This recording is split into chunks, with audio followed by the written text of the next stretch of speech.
The violent death of our fellow Oxfordian, Willard Ron Hess, and his wife Dorothy at their home in Georgia has been an immense shock to us all.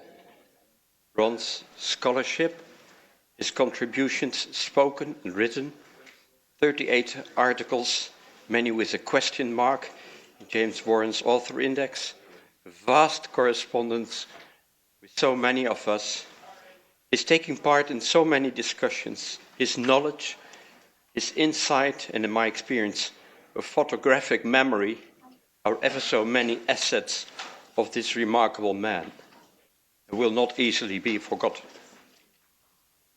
This teddy bear, as one of us called him affectionately, an overturned bookcase and manuscript cabinet at the same time, is no longer with us. He was only 70 years old.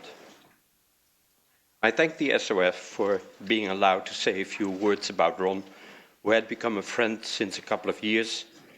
We presented together, well aware that quite a few of you have known him for much longer.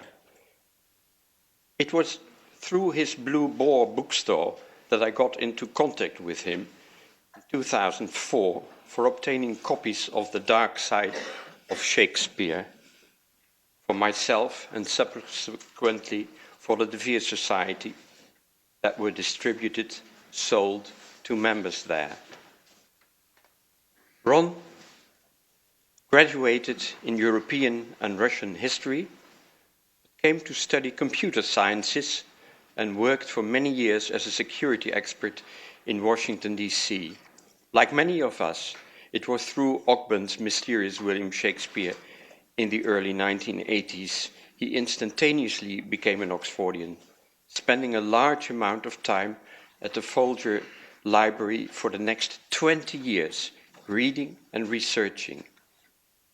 The ideas that developed through his intellectual curiosity resulted in his trilogy, the third part of it in manuscript or in PDF form. The 1,250 pages in volume 1 and 2 contain an immense amount of historical, cultural, political and literary information, well indexed and suitable for consulting in all Oxfordian matters. There is not much that has escaped his attention. I name a few subjects he elaborated upon. First is the dating of the plays, which is also in Dark Side, comprising over 80 pages, including a 2-page table, finished by him in 1999, independent of the later dating project by the De Vere Society compiled by Gilvary. Anne's pregnancies and the possible, probable bad trick, he elaborates on a multiple serial bad trick. Oxford's contact with Philip II's bastard brother, Don Juan, and possibly with Cervantes in Palermo, with the jousting tournament as a sublimation and a remnant of an old chivalric ideal. We would have talked here about this spear-shaking knight who wielded his lance as well as his pen. Ron had already gained Macfarlane's publisher's interest in this project. And he gave me copies of the mails from Macfarlane about it. Anthony Munday's Paladine of England, 1588 translation, is both a reflection of the classical source, Pallas Athene, of the spear shaker, and the importance of Munday for Oxford, about whom Ron elaborates, who might have been the squire of such a paladin of England. Munday lived to be 80 when he died in 1633. And I quote Ron here, apparently participating in major Shakespeare-related projects, all the way through the 1619 beginning of the first folio project, the printing in 1623, and the preparation and printing of the second folio in 1632, plus a few unfinished Shakespeare projects appearing later, well into the second half of the 17th century. The 1640 poems, Ron was certainly challenging and probably not without controversy. To him, the 1640 poems were likely to have been the original version of the sonnets, the 1609 pirated, something he illustrated extensively. A project that was still underway was a translation from late medieval French of Desportes, who was born 4 years before Oxford in 1546, and he was a well-known poet.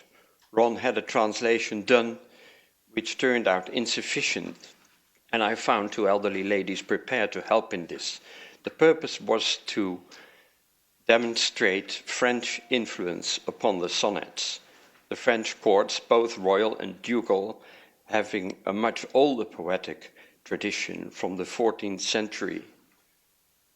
Ron had compiled a list of about 12 other French poets that might have been influential. In all, we exchanged over the years about 100 emails. If I'd send him one, he'd usually respond with about thrice the volume and information. Dark Side is not without Ron's reflections of his own life.